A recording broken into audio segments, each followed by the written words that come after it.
flying for felt like a week. And it's like this, and I'm the star of the show, and they're all looking at me like this. And, this is the BBC. These people are serious people. They make some pretty serious stuff, and I'm this, guy from Australia, rough-headed guy, and it was that's quite a pressurized situation to read the script in front of those people, the rest of the cast and the producers and the directors. And I drank a lot of Guinness when I was there. I had a lot of fun. Yes.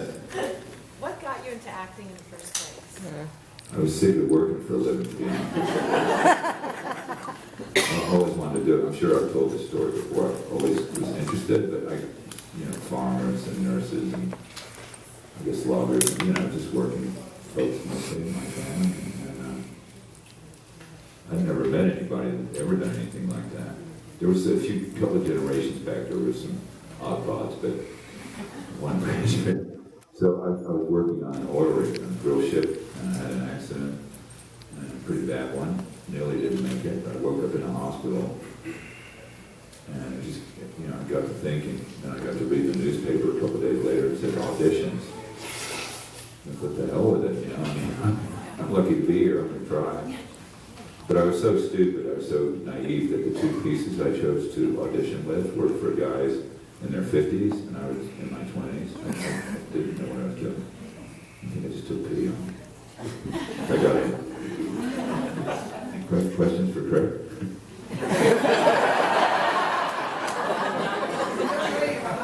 Oh, hi.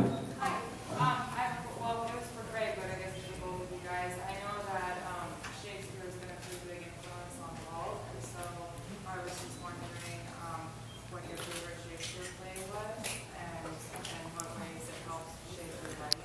Woo. Wow, that's a tough question. Because it changes. I think, that's how good a writer he was, is that, your favorite Shakespeare play when, it's kind of interesting because you just brought that up as soon as Robert was talking about the difference between somebody in their 20s and somebody in their 50s, like that, because, there are plays that really speak to you when you're young, like Romeo and Juliet, like Hamlet and all of those, and then there are the ones that speak to you when you're a little older, the King Lears, the Tempests, and all of those like that. But all of those that I just mentioned, are all absolute favorites. But it's still, that just shows you how good a writer he was. That your favorites evolve and change, as your identity evolves and changes in your life. Measure for Measure is one of my favorites. I played Claudio. I like them all. King Lear, you're right. Lear, the older I get, the more mind blowing. Especially fathers that have daughters, especially that one. Wow. It's like that line, stand up for bastards in Lear. That's what. Did you ever write a bad line? I don't know. I'm sure you can find one. Take you a while. Yes. I have a question for Craig. What is your education like? What leads you to believe that I have?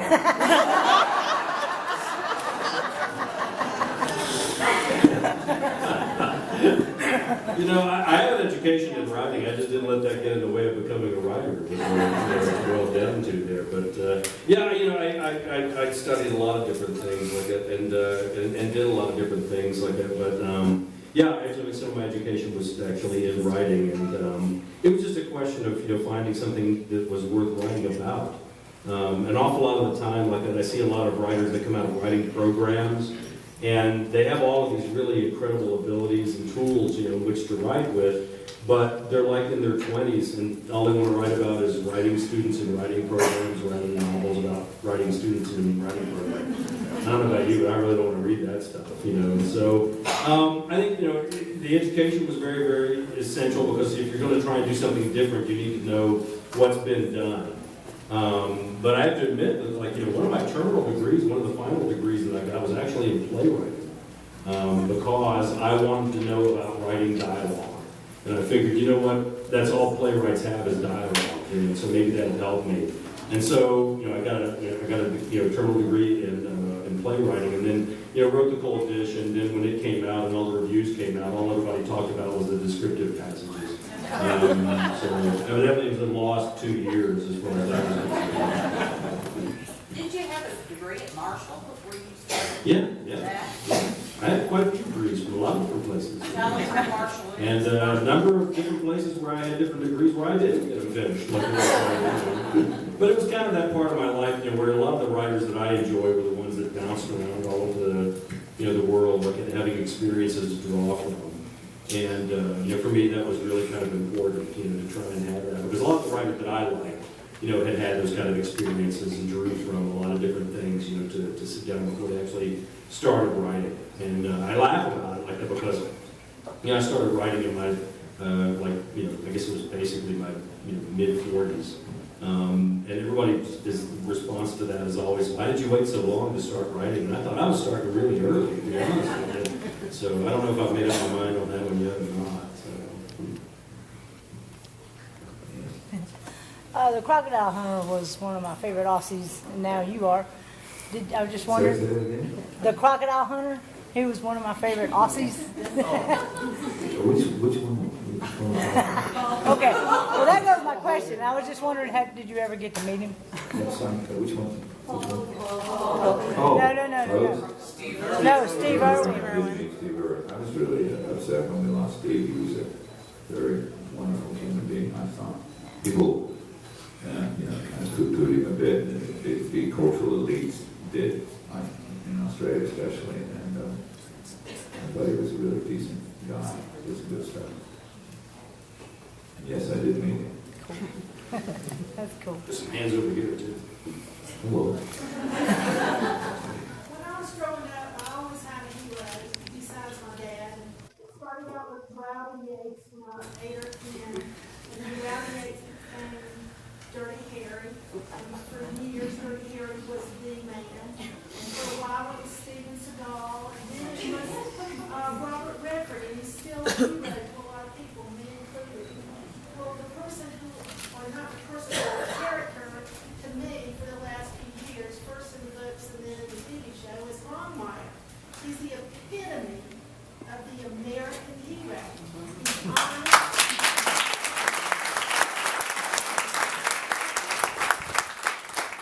I think that's why people are drawn not just to the actor but also to the stories.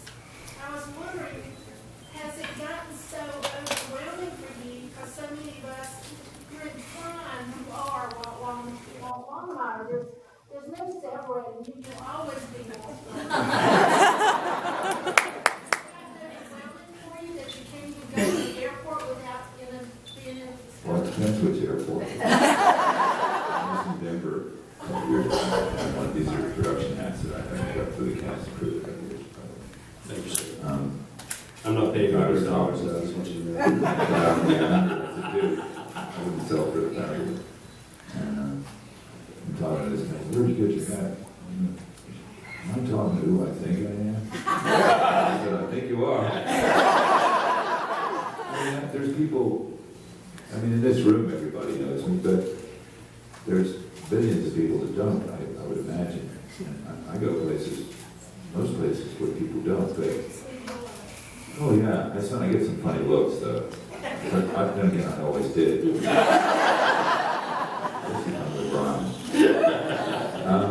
But if I had to choose somebody to be associated with forever, I couldn't think of a better character. So thanks, Greg.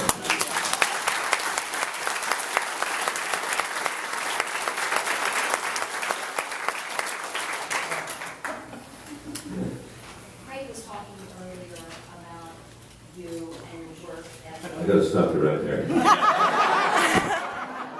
You're gonna ask me for a card for that guy, for Bob Baxter. Before I forget, I'm gonna give it.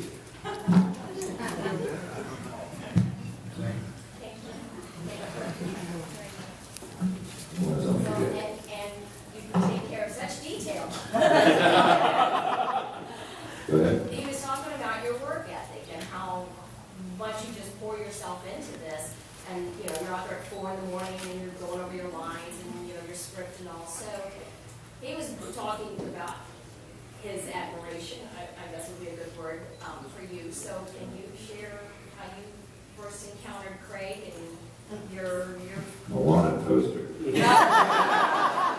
Dark and gloomy night. Well, first I saw him was when I looked him up on the internet, when I first heard of this in the end of 2010. Who's this goofball? It's kind of like me. I mean, and I read the first book and loved it. And I mean, I don't know what I can say about Craig. He would hate me because, but thank God for Craig Johnson is all I can say. Amen. I'm not the only one.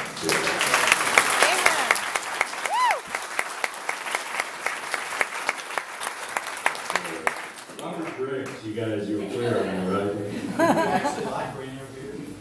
Oh, yeah, I did. I like it a lot. I think, it's suited for a hot day, a cold one. It's, I'm a bit of a beer connoisseur. I like it a lot. I got some back at the cabin. I might have had 2 at lunch today. The Paradise Ranch. Everybody come on the ride? Yes. I was just being sociable. Be rude not to. I like it a lot. When we see all those crunched up Rainier cans in the corner of a seat, is that Brian's work or is that your work? I like it too. It's a group effort. Everybody knows. I guess you're going to be around for quite a while because all of us really look forward to Craig's next book. And I am also a fan of J.A. Jance, Judy Jance. And I heard her talk in March. And Craig, if you're not going to change characters at all, because she's got like 3 different series, but she's 72 years old, and she has just written 53 books. Are you going to have that number when you're 72? Let's figure it out here. Let's figure it out here. Like, the problem is there are an awful lot of authors out there that are writing with other people, and they partner up. And what happens, of course, is they provide an outline, and the other author is the one that really writes the books. And so there's a lot of that going on these days. And then there are even the dead authors that are gone, like that the estates hire somebody else to continue writing their books. I have left specific instructions that if I should die in Resdog between here and Ucross, that's it. Okay, it's all over with. But no, I'm doing at least 1 book a year, and also 2 novellas, and generally the collections of short stories that go along with it. I think you get into trouble if you start writing more than 1 book a year, to be honest with you. I think it really kind of dilutes the quality of your work to an extent that, I don't really want to do. I want the books to be of a certain level. And I think, 1 a year is probably pretty good. Now, there'll always be the opportunities, like whenever I run into a story that's, not going to be a full-length novel. I mean, a lot of times, when you're a writer, a lot of times, I'm sure it's a lot like being an actor. When you read a script and you think to yourself, okay, yeah, this one's got legs, this one will probably go the distance. And then you read others and you think, okay, that might be a good short film, or it might be, something else. And so I'll continue to write the novellas, as I go along, but it'll probably be about a book a year, I think. I got 12 underneath me. I'm 55 years old, so by the time I'm, I don't know, who knows how long I'll make it, who knows, so, but yeah, probably about a book a year, I think, because I really enjoy Walt's company, to be honest with you. That's probably the biggest, thing to make sure that I'll continue to write the books. I always get that question periodically. People will say, are you going to stop writing the books? And I'm always thinking, do you know something I don't? And it just, for me, the biggest insurance that I'll continue to write the books is I just really like the guy's company. I really enjoy, going in the truck there and seeing where the heck he's going and what's going to happen. So. We do too. So do we. Well, thank you. I would love to enjoy Walt's company.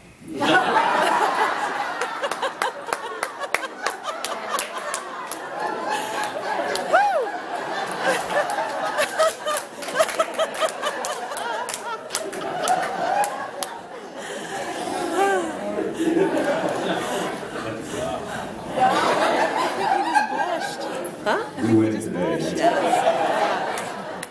We'll take that as a comment, but that's a winning one.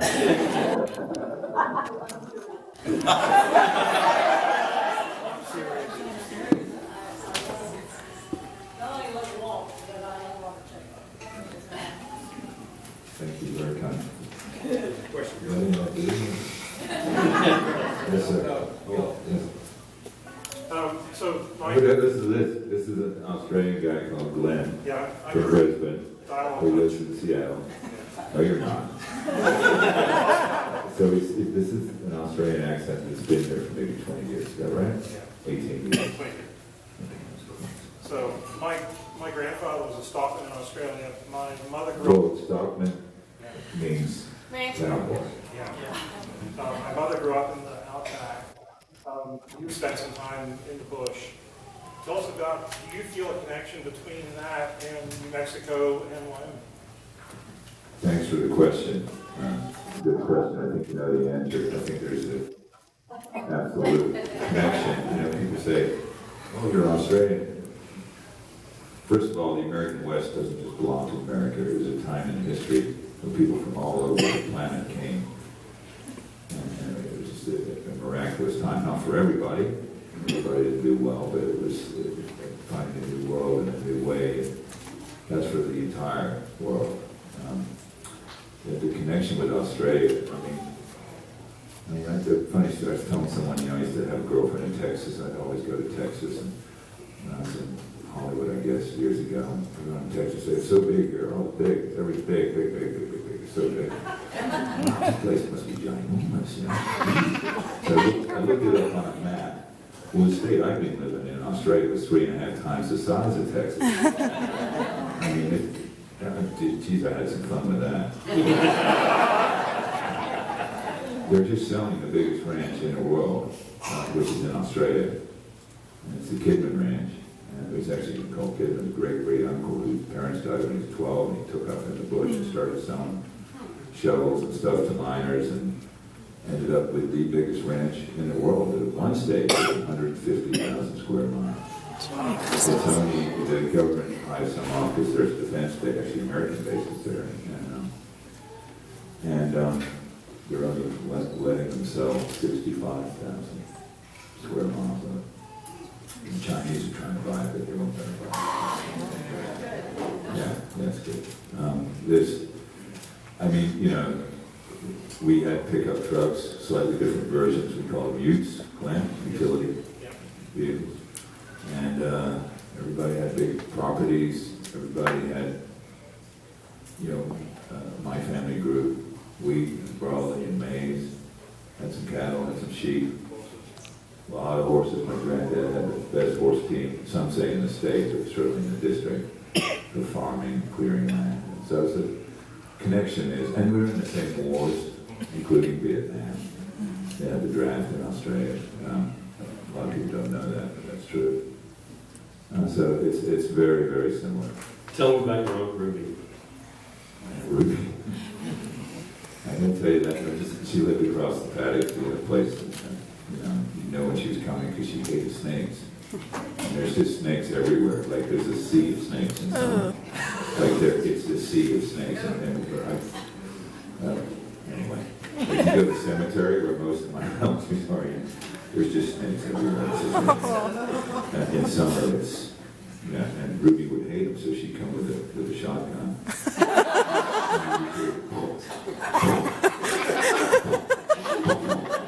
Here comes Ruby. Hated snakes. I know that's going to end up in a book. So find the right spot for you. Yeah. What do you like best about playing the character? That's a hard question. There's so many things. I like, I think for me, obviously comes from creative books.